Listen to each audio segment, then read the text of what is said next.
Good morning, everybody who's joining us from Austria, and good afternoon to our participants in Australia. My name is Ulrike Straker. I'm the Austrian Trade Commissioner for Australia and the region, based in Sydney. Welcome to our webinar on the Free Trade Agreement between the European Union and Australia. What does this agreement mean for trade and investment between the two continents, and more specifically for business between Australia and Austria? Why is this free trade agreement so significant? I think in this unstable international trade order that we have witnessed in the last few months, the WTO with its rules and processes has been bypassed, and there was a spree of tariffs and counter tariffs. So there was no certainty for business. And so the free trade agreement between the EU and Australia, which is not yet in force, but it is a commitment to give certainty and reliability for business. Apart from that, of course, it will bring tariffs down, it will reduce red tape, and it will certainly make business easier and increase our cooperation. Now, in March, the EU and Australia did not only agree on a free trade agreement, they also signed a defense partnership, which is already in force. And this means that the EU and Australia will regularly meet each other and have an exchange of information in an institutionalized setting. And this is also of importance in times of shifting alliances. Australia also, in March, committed to starting negotiations to join Horizon Europe. Horizon Europe is a huge budget pool for joint research projects. So we will also witness in the future that Australian and European universities will be able to work closely on projects. So this is definitely a big benefit too. And last but not least, there is already an MOU and a memorandum of understanding on sustainable, critical and strategic minerals in place since 2024. We will look at how this memorandum and the free trade agreement complement each other. The idea of this memorandum, and in general perhaps of trade between Australia and the EU, is in many areas that Australia is a country with a wealth of resources, and the EU is a region with an enormous range of processing know-how. So in many areas, the Australian and the EU and Austrian economies are highly complementary. Resources on one side and processing know-how on the other. This is a bit generalizing. Of course, there are many other areas where also Australia has processing know-how, and Australia is also very strong in services. The service sector is certainly also one where a lot of exchange can take place. But there is a lot of complementarity in the goods, definitely, with the resources and the processing.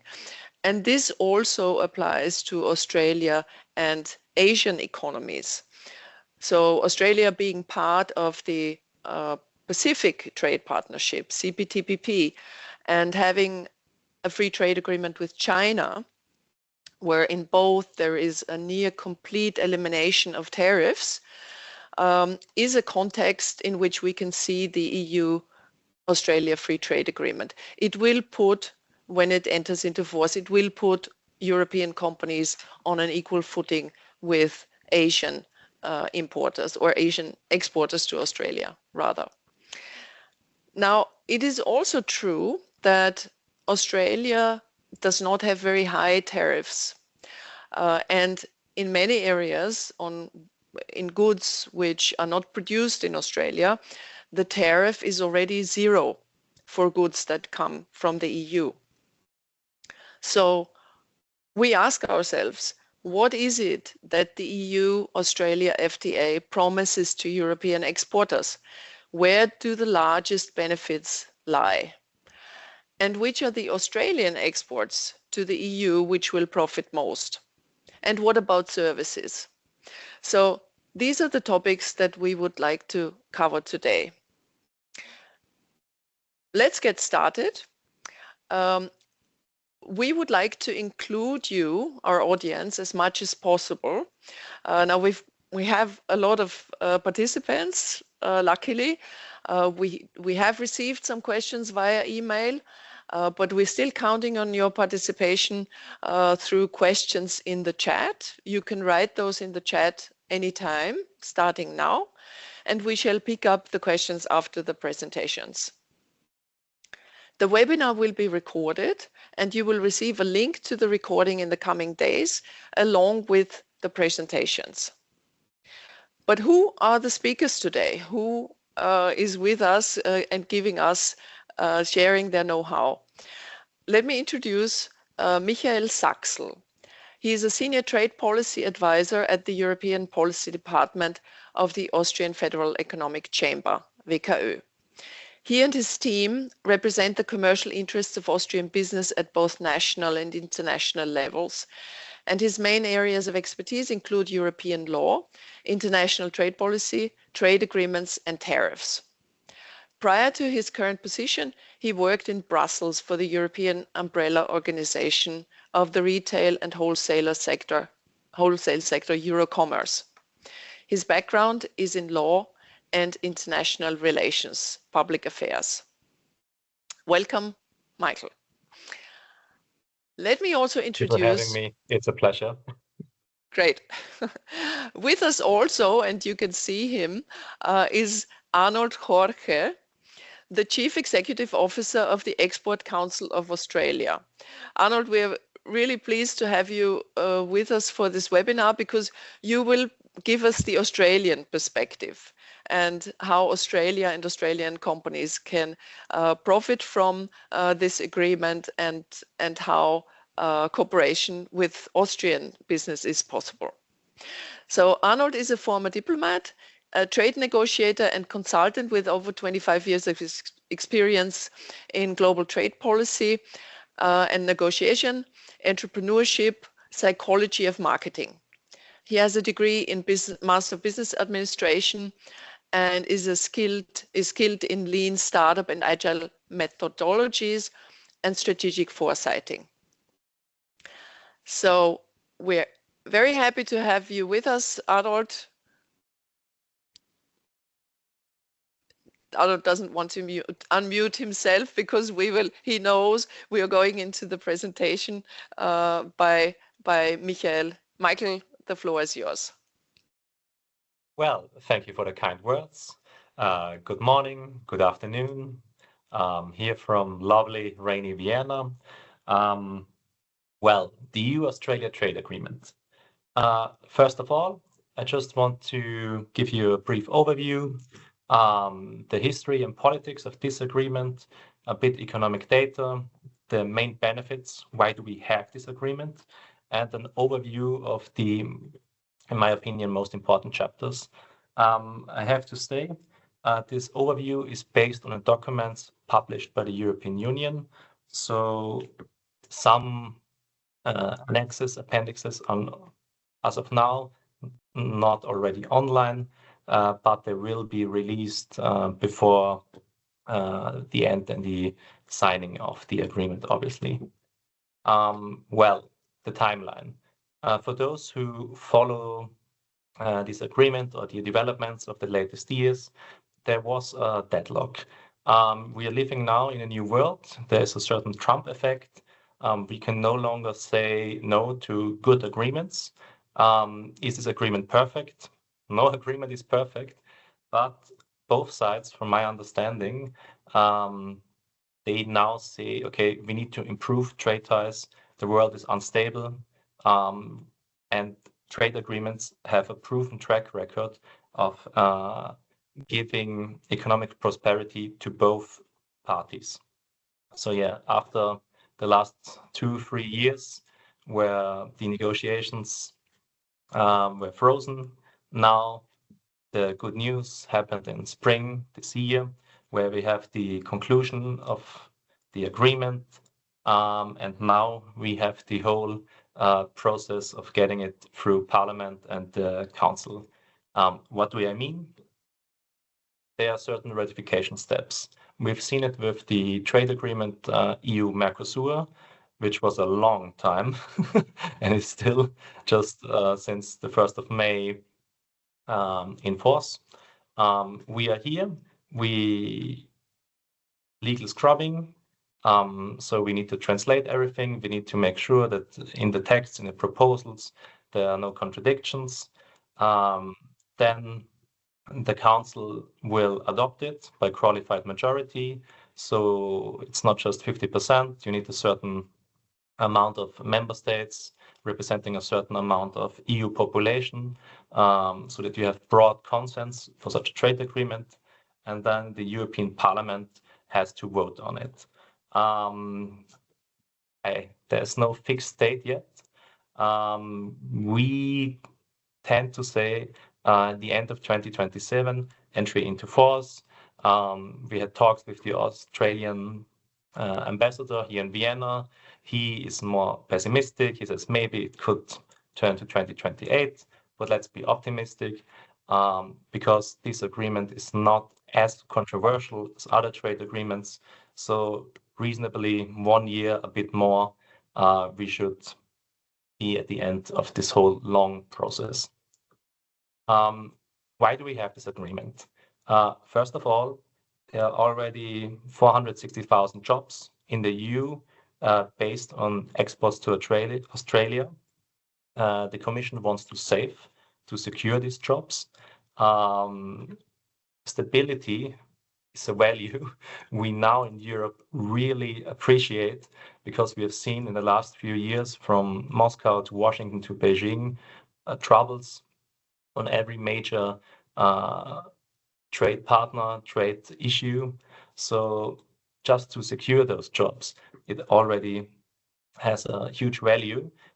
But to go further, to promote trade, market opening for goods and services, public procurement, very important, and to also create a level playing field.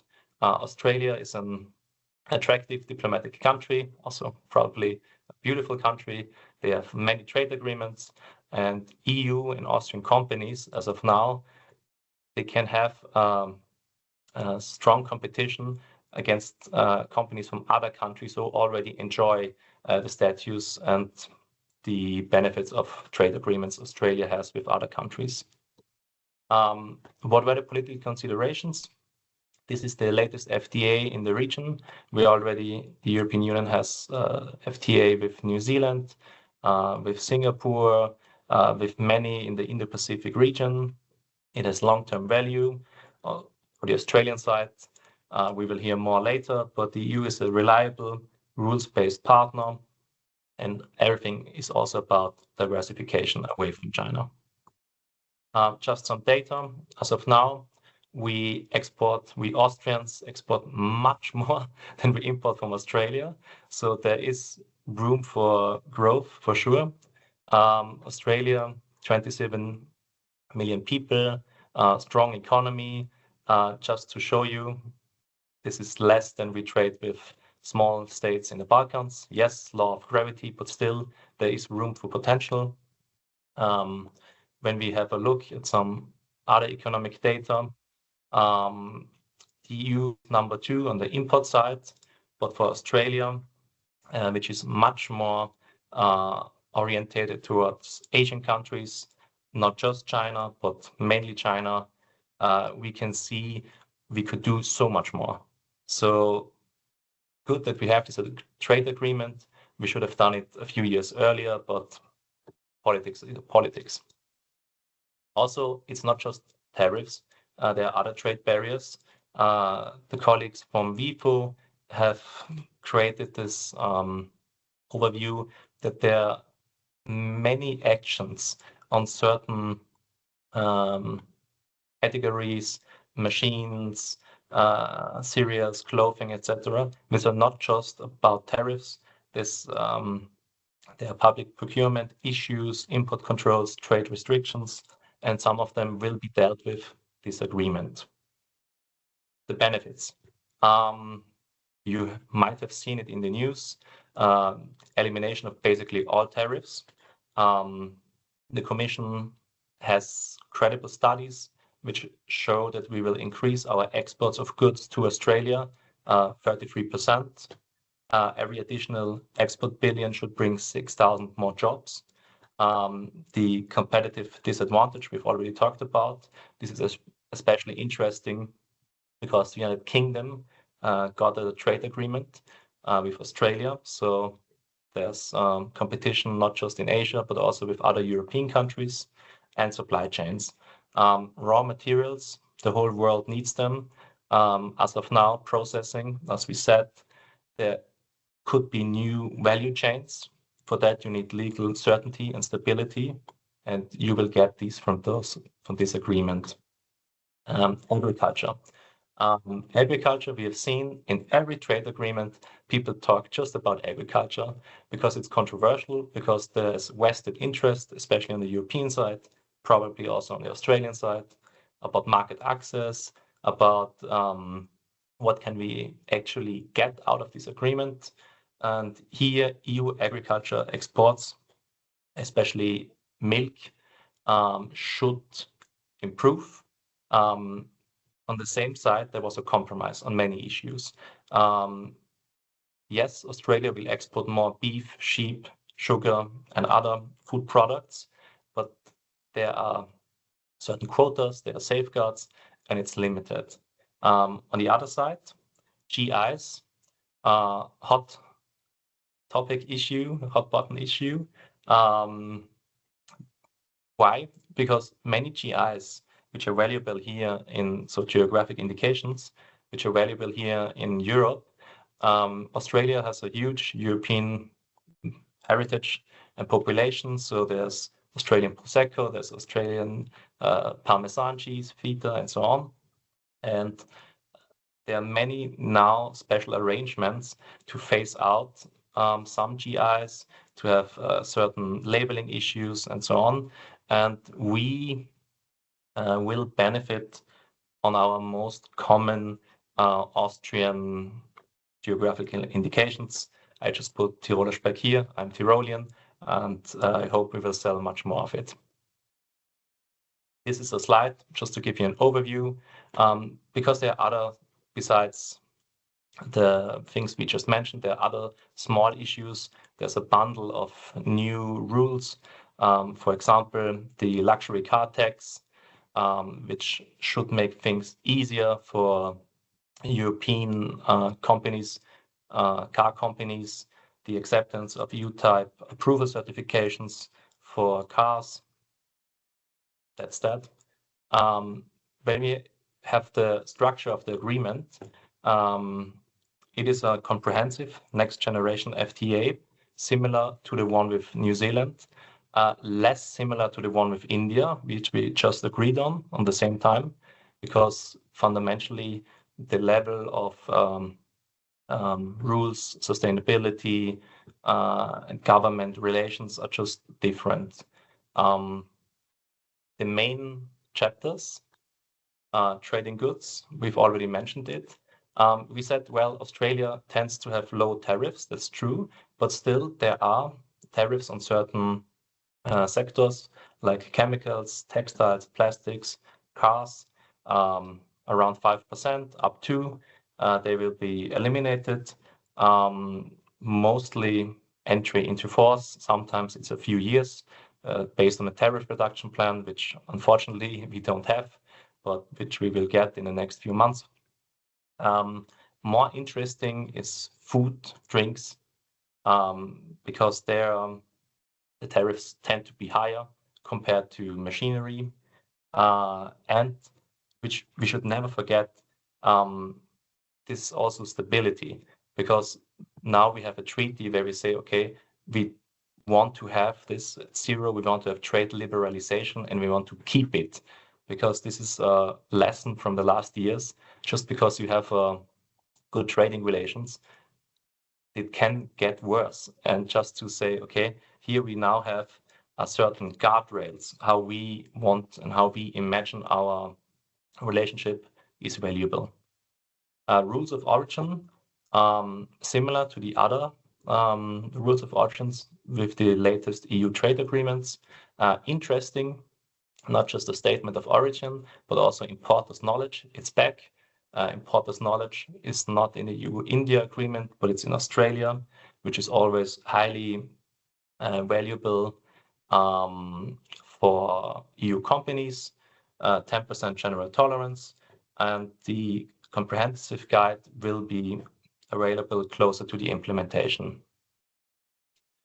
Trade in services, here and investment, here everything is about eliminating discrimination, so that EU service providers have a level playing field with Australia. There will be, for EU researchers, for trainees, they will facilitate mobility in some areas, but we need to take into account that many rules about mobility, about visas, just the competence of national governments. So the EU does what it can, but it will not completely have changed to personal freedom of movement. That's not the case with this agreement. It also will not cover the protection of investments. The official explanation is that already the level is so high in Australia and in the EU that we don't need it. Well, I don't want to comment on that. Maybe it was just not politically convenient, but the promotion of investment is one of the goals of this agreement.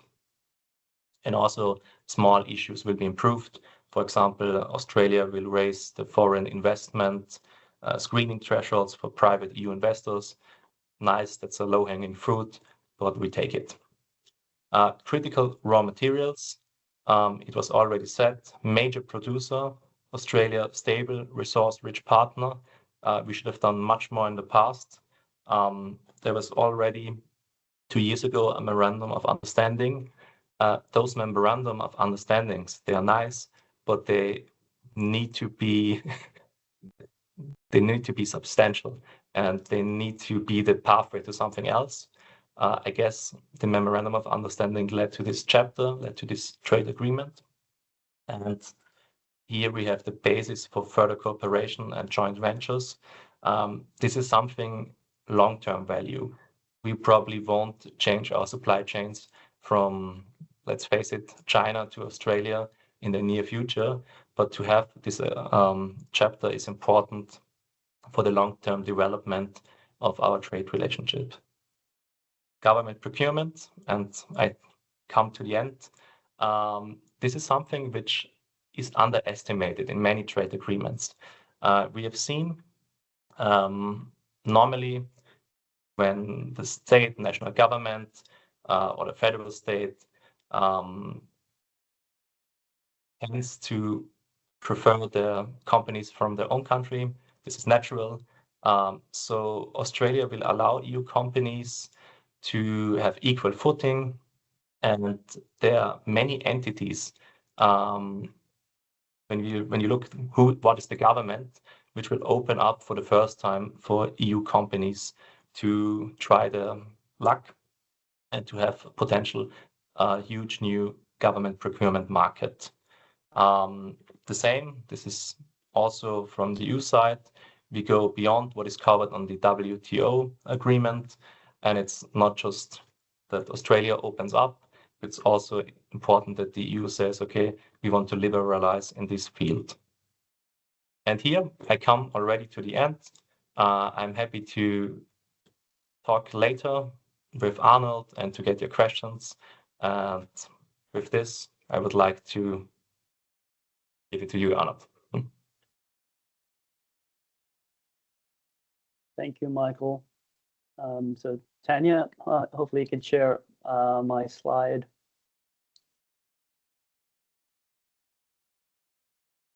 Thank you, everyone.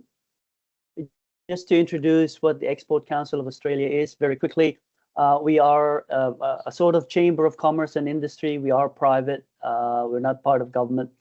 While our name mentions exports specifically, we also work in support of imports and investment. So we are supportive of two-way trade and investment. So we assist our members in terms of capability building and navigating global rules, also potentially finding partners. So if you are a European business also looking to enter Australia, please do not hesitate to reach out to us if we can assist in any way. I do want to highlight, before I go too deeply into my presentation, there are some overlaps there in the context of what Michael had already covered. So, but I do want to stress very quickly what both Ulrika and Michael had mentioned. One key value of the FTA is that it demonstrates that two advanced jurisdictions or parties can actually come together and craft and agree on a comprehensive trade agreement, and it is based on a reliable and trustworthy platform. It follows a rules-based order. So many commitments, of course, are already enshrined in WTO agreements, but the FTA strengthens or builds on them. So more importantly, which I cannot overstate, if you like, is that it actually creates goodwill among the authorities. So that means if you are a business wanting to trade or invest in Australia and vice versa into the European countries, what it means is that the authorities will look at those transactions or ventures in a much more positive light and consideration.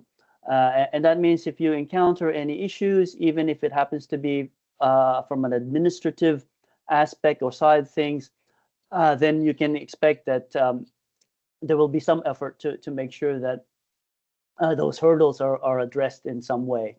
So very quickly, yes, absolutely, from an Australian perspective, much bigger consumer and population in terms of entering the EU. And then, of course, for those coming from the EU into Australia, while we are relatively small in terms of population and consumer, we have a very high income and very high level of consumption.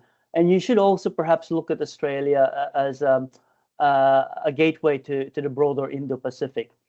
And one thing I do want to highlight as well is that there are things that FTAs cover, but then there are things that they do not cover. So very quickly, what they do cover was what already been covered discussed by Michael, is that it will certainly reduce tariff duty rates. But of course, it will not deal with certain taxes. It will not address value-added tax or goods and services taxes. In Australia, there's something what we call a payroll tax as well, which is imposed by state and territory governments. So those issues are not covered in trade agreements. So it's important to understand that limitations there.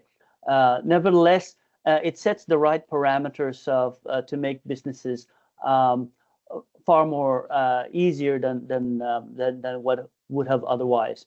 So next slide, please.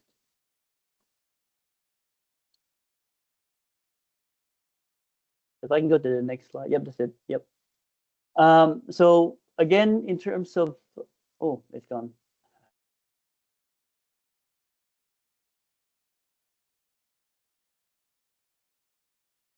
So if we can just go back to the second slide.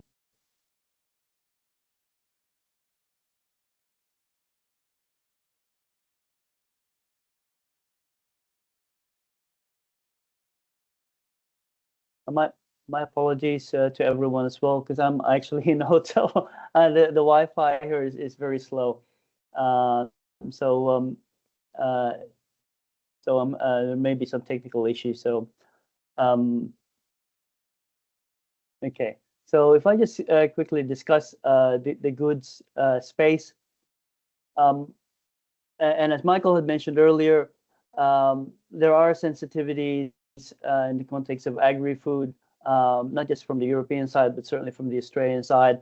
There are a couple of industries where they're not entirely happy with the FTA. Nevertheless, the agri-food sector and some of the industrials, they would be the sectors that would immediately gain from the FTA.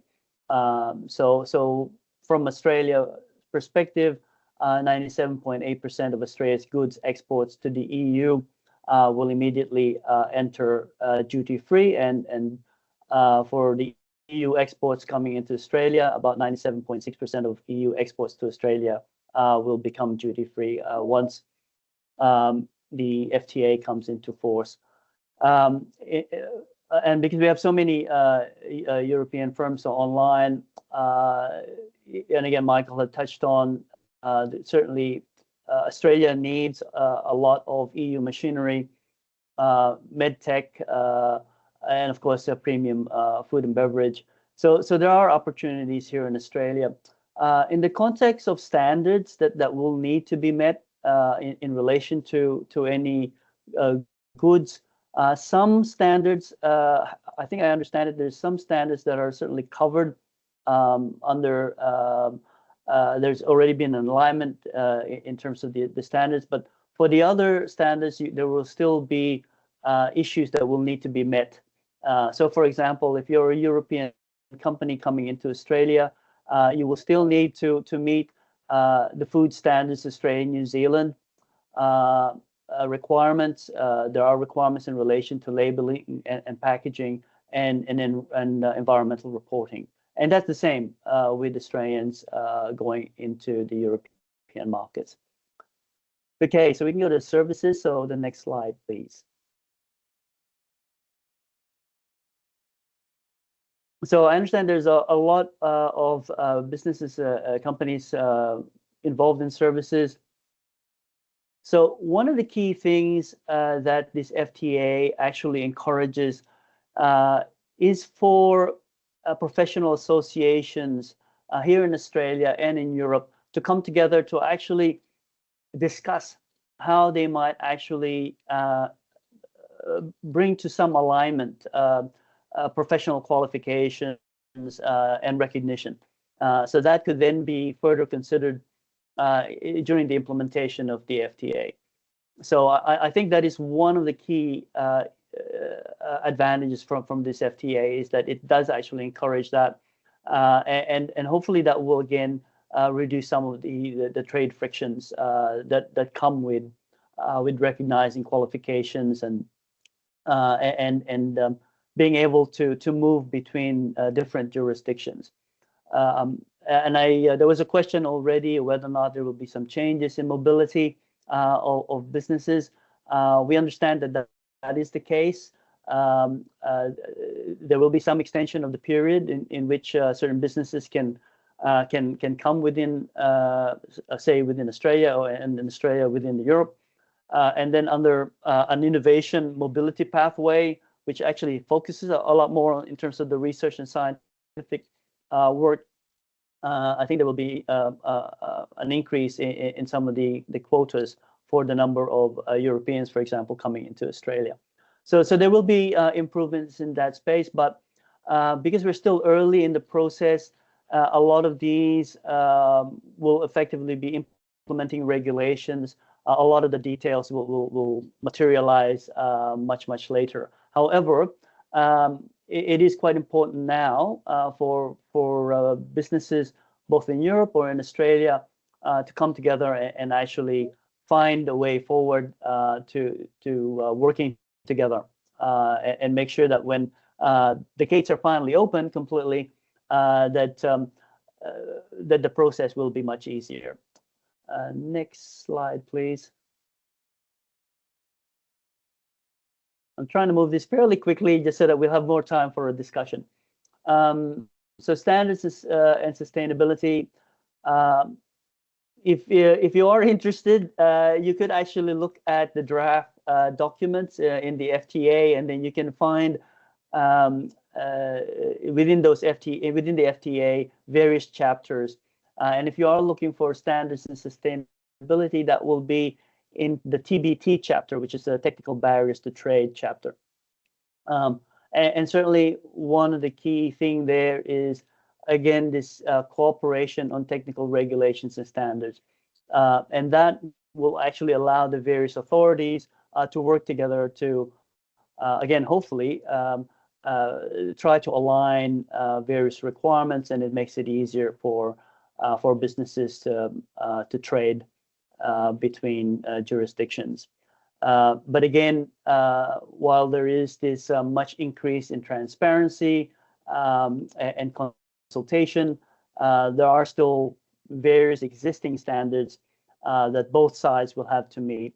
And it's just really quite important that if you are looking to Australia, or Australians looking to the European Union, that you will need to be aware of these standards.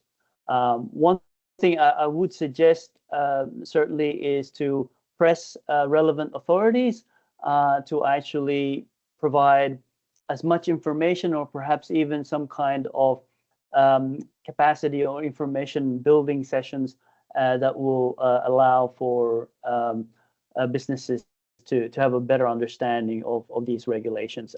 Because even if these regulations look very onerous or very difficult, most of the time there are ways around these issues or these hurdles. It's just really quite important then to speak to the relevant authorities, but also seek appropriate advice, expert advice. So, the next slide, please. So in terms of the procurement, I just wanted to highlight that many businesses tend to forget these kind of elements of these agreements. And again, as Michael had already noted, for Australian companies looking to the EU, we understand it's about 2.3 trillion euros in terms of the value of procurement. In Australia, it's not as big, but it's fairly meaningful. It's around 80 to 90 billion Australian dollars. So, and certainly, I think the partnership is enhanced now in such a way, including with the Security and Defense Partnership Agreement, that there's an opportunity there to certainly tap into defense-related procurement. And of course, as we all know, defense expenditure, not just in Europe, but also in Australia, is actually increasing. So there are useful opportunities there. From an investment standpoint, again, the key thing that Michael had already mentioned is that the thresholds, certainly from Australia, will increase for non-sensitive industries or sectors. Is going to jump from around 347 million Australian dollars to 1.4 billion Australian dollars. So it's a massive jump in terms of the threshold. So and that is only open to countries or trade partners under an FTA arrangement. So next slide, please. So and again, it has been touched on already. I think all I want to really say in the context of the horizon, there are many issues or areas where Europe and Australia have a shared value and interest. One thing I might just raise as an example is that there has been such increased competition in the creation of batteries. However, those batteries only have a limited lifespan, and usually around 10 years. And most of those batteries end up in landfill. So what if Australia and European Union actually work together to do research in the context of recycling of those batteries? We certainly know certain countries in Europe are leading in this space, and there is very strong interest here in Australia, and some Australian companies are also doing some R&D in that area. So I think in a space like that, in an area like that, there is absolutely useful potential strategic partnerships that can come together. So and the next slide, I think that was it. Okay, so what should exporters do next? So I thought just fairly quickly, again, even though the FTA will do a lot in the context of facilitating trade, what I would encourage both sides is to actually go and visit. So European countries, please come and visit Australia. Find out what the market is, start to explore partnerships. It really is quite important. And that's the same for the advice that we would give Australian firms. It's really quite important. We can't expect that just simply because we have an FTA that all of the barriers are just going to fall over. It's really important to understand that within each country, there are different business cultures, there are different industry structures. And if you want to access buyers immediately, in some cases, you will need to establish some presence here in Australia and vice versa in Europe. And I think it's quite important to find those opportunities for partnership. And again, those when we talk about export, we cover other ways to export. It's not just simply making something in one place and then shipping it to the market. You could explore licensing arrangements and joint ventures and so forth. So I might just leave it at that. I think what's the next slide there? Yes, that's it. I'll go back to Ulrika now for some questions. Thank you very much, Arnold. So also for the examples you have given to make it a little more tangible, we understand from both your presentations that the FTA is still very much a process. So it's nothing that is happening overnight. And we will have to look at what negotiations still will occur in bringing down hurdles to trade. Let me ask you, Arnold, which sectors stand to gain the most immediately from the FTA, and what specific reforms or commitments will those gains unlock? Or perhaps we should also, I should expand the question to services. Where are the biggest opportunities for Australian exporters of services? Yeah, I will just list them as a quick response.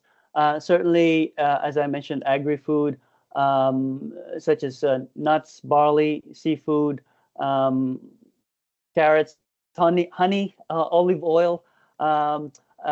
Certainly, we still think there will be opportunities there for beef and dairy, but these are some of the sensitive areas where I think the gains from the Australian side feel that it could have been improved. So we're not quite sure whether or not their views might still have an effect in terms of the final implementation. The advanced manufacturing and industrial goods, a lot of the tariffs, in fact, all tariffs, I understand, will be eliminated in the context of advanced manufacturing and industrial goods. So I think the only exceptions will be in steel products. But otherwise, machinery, electrical goods, auto parts, chemicals, pharmaceuticals, and plastics.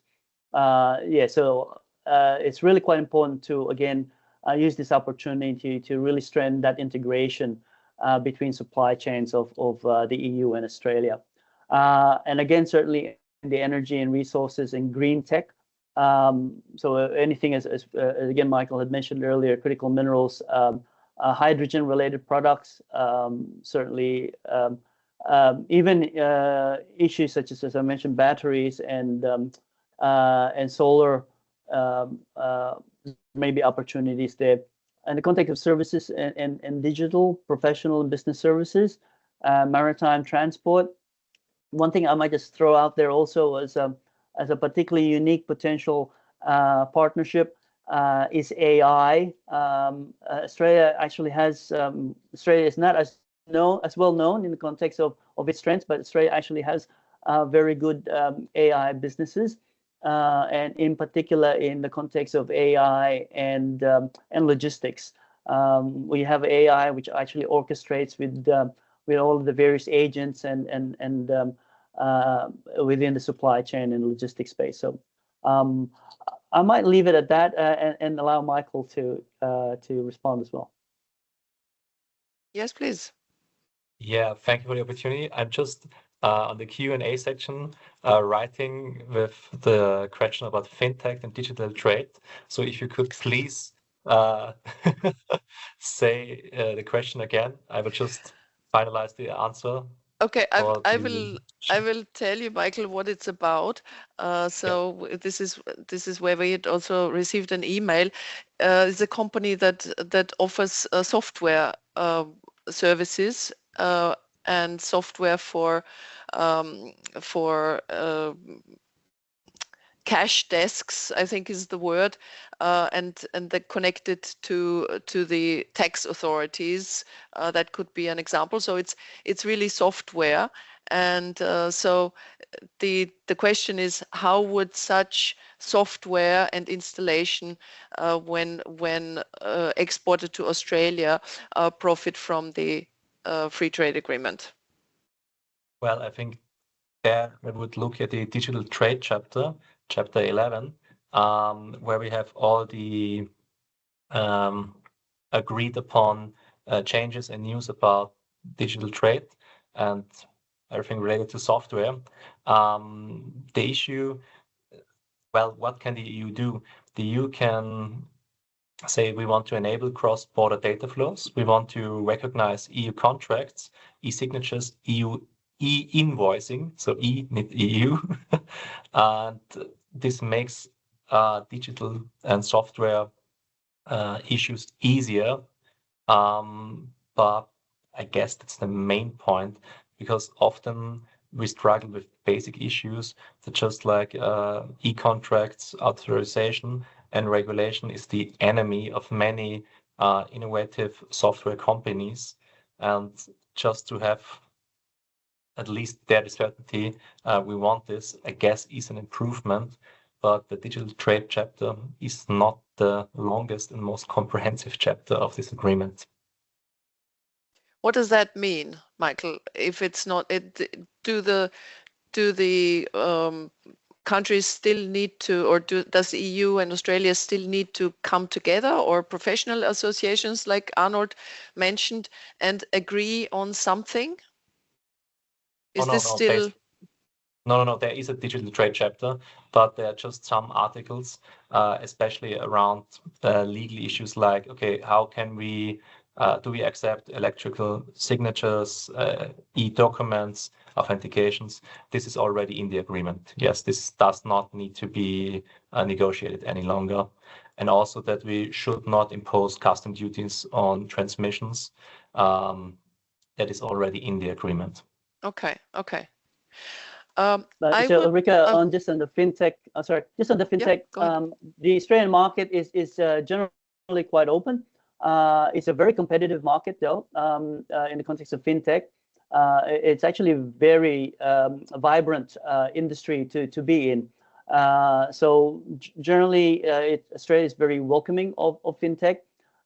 If there are any issues, they're usually related to regulation in relation to financial services, in the context of knowing your customer, for example, and how the funds are going to be used, and it's usually in the context of more in the consumer protection side of things. The technology side of things is less of a factor there in the context of entering the market.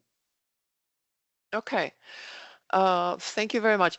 Let me ask you something that has been coming up in talks with Austrian companies a lot, who want to know, do the qualifications of specialists, will those qualifications that specialists bring from Austria be recognized in Australia?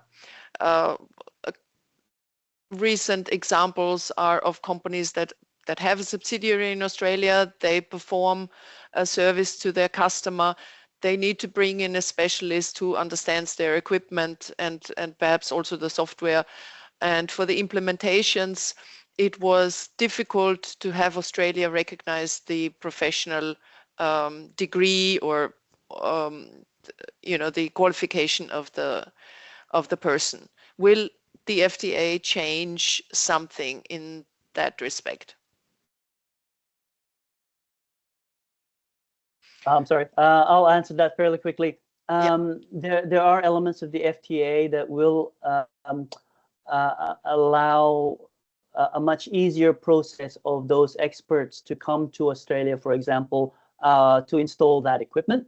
However, there may be some element of the installation process which will then require local qualified or certified individuals.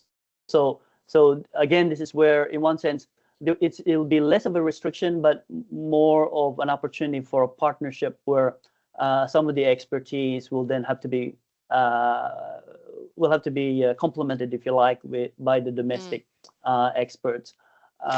That is how I understand. Yeah. I heard that the market check will be done away with, which means the Austrian company doesn't need to see whether an Australian can do the job better, but they can bring in their specialists, skipping that requirement. But that's exactly the point. Can an Austrian electrician come and install the equipment, or will his qualification or her qualification not be recognized? I think that is one we need to still wait in terms of the final regulation. It's specific to the electrical space, if you like. The issue there is that while qualifications may be recognized at a higher level, the issue is that whether or not they'll be familiar with how things are actually done on the ground here in Australia, and that is an issue that needs to really be sorted out. And that's why, like I said, there's an opportunity here for the various certifying professional bodies to actually start to work together and to see whether or not that particular area could be one that the FTA could recognize.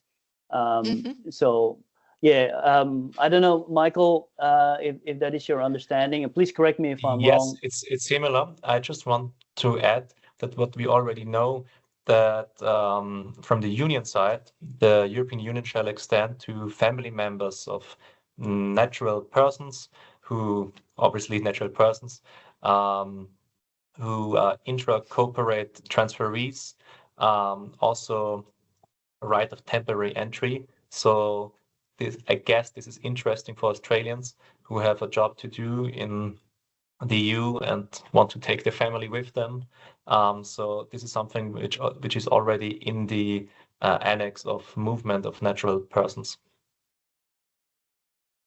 Okay, thank you for that. Let me pick up a question from the chat, which somehow aligns with what we've been getting from Austrian companies regularly.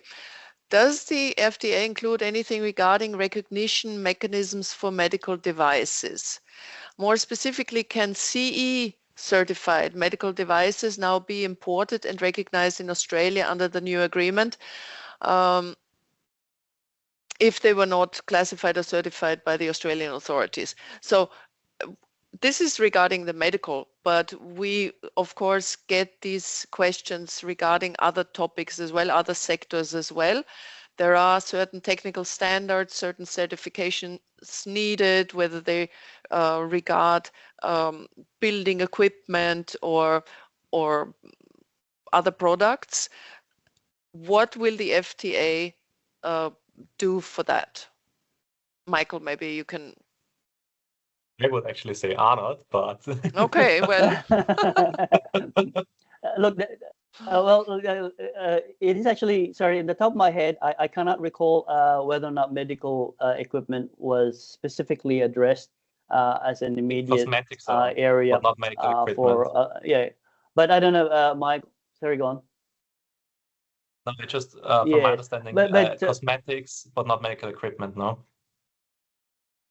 Yeah. Cosmetics, but not. And again, this is yeah. Look, I think it's still important to highlight again that there will remain a very standard set by by relevant bodies either in Australia or in Europe. However, the relevant organizations, authorities that do this are going to continue to talk to each other to try to find some alignment in those things. It's important to remember that even though the terminology or the name of the overall certification might be different, a lot of the requirements are probably quite similar. So in that context, it may still, say Australia might still have to meet whatever standards the Europeans are looking for, but a lot of what the Australian firms might have already met domestically probably meets a lot already what the Europeans are looking for. However, it means that they will still have to undertake a certain additional requirements. So it's really quite important to understand what exactly underpins those requirements. Some of them may not be that much more different or difficult. Ulrika, I know we're running out of time. There was a question just very quickly in the context of who regulates auto vehicles, inspection equipment, and roadworthiness. Just to let people know, roadworthiness, for example, most of those are actually done at the state level.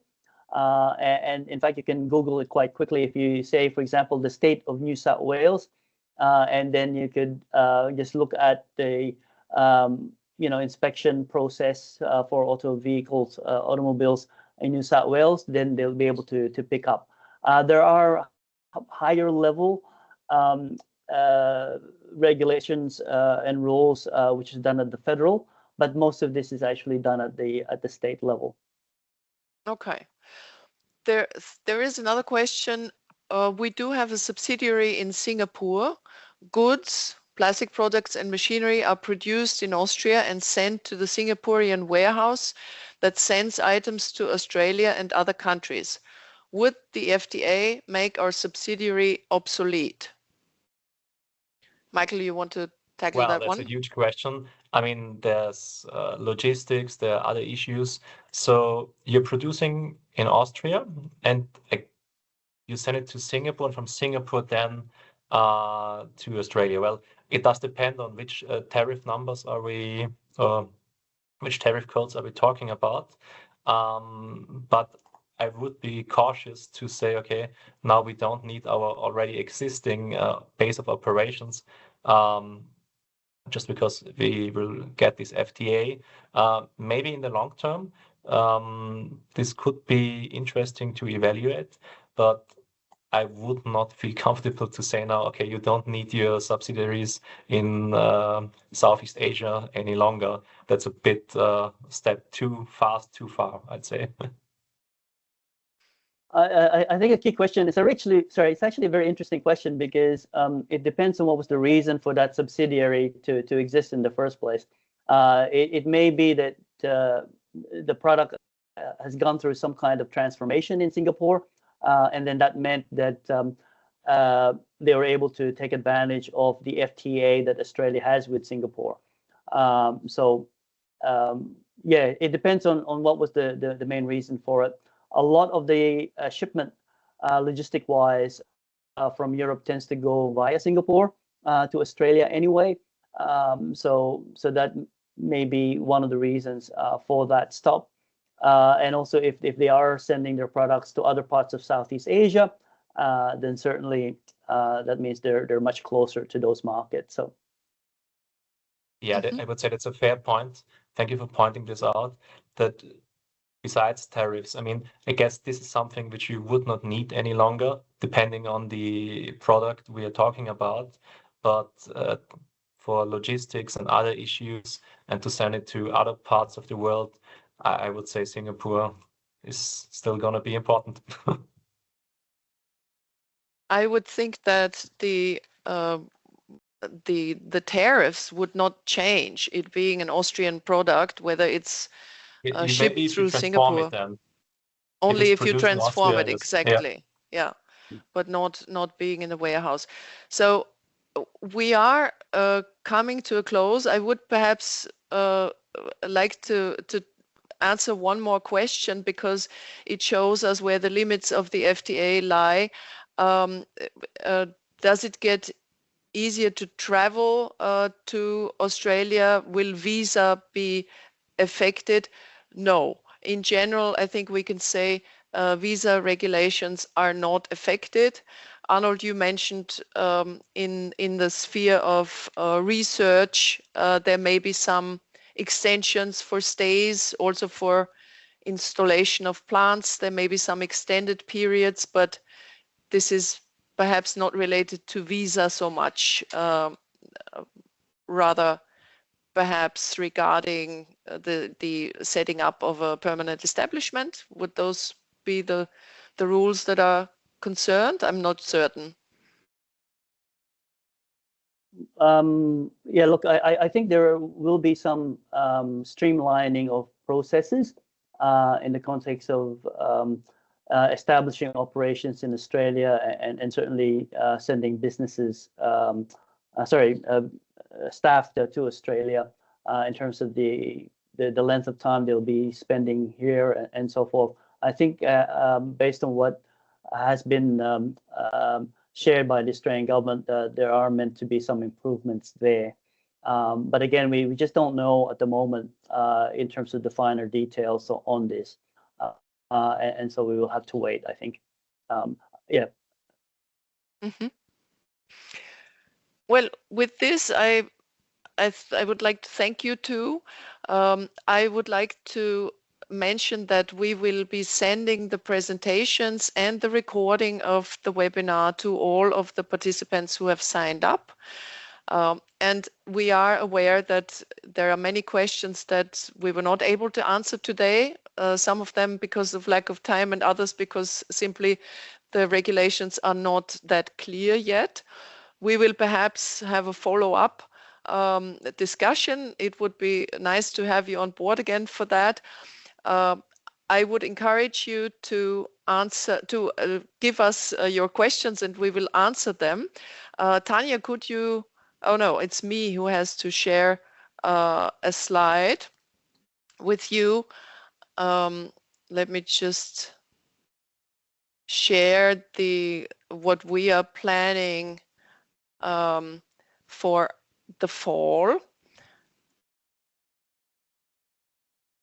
And we would like everybody who is interested to let us know that that you are interested in joining us. We have a delegation prepared to the Pacific markets, Papua New Guinea and Fiji at the end of August. We will have a mining and metallurgical mission in October, and we will look at the infrastructure and invite Austrian companies to join us in Australia for an infrastructure economic mission in November. But please do share your questions regarding the EU-Australia FTA with us, and we will come back to you with some answers as far as possible.